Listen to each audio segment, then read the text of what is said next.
La transition écologique, ça va dépendre de chacun de nous.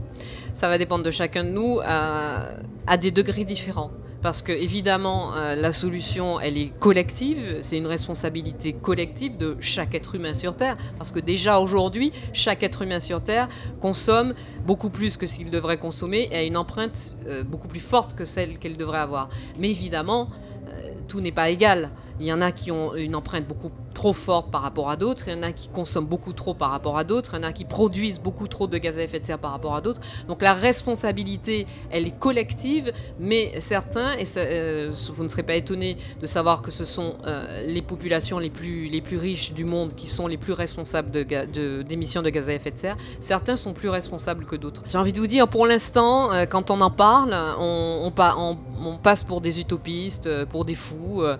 Bon, ben écoutez, le constat il est là. Quand certains le faisaient il y a 15 ans, il y a 20 ans, on leur disait allez, circuler, il n'y a rien à voir. Bon, on se rend compte qu'ils avaient un peu raison sur l'impact du réchauffement climatique, par exemple, ou l'impact de la diminution, enfin l'effondrement de la biodiversité.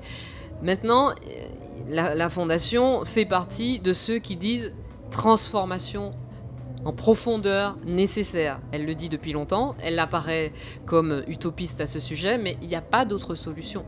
Il n'y a pas d'autre solution que d'imaginer un monde plus équitable, plus partageur, moins prédateur, où on ne fasse pas forcément de la décroissance, mais une croissance différente, une croissance plus au service du bien-être de tous.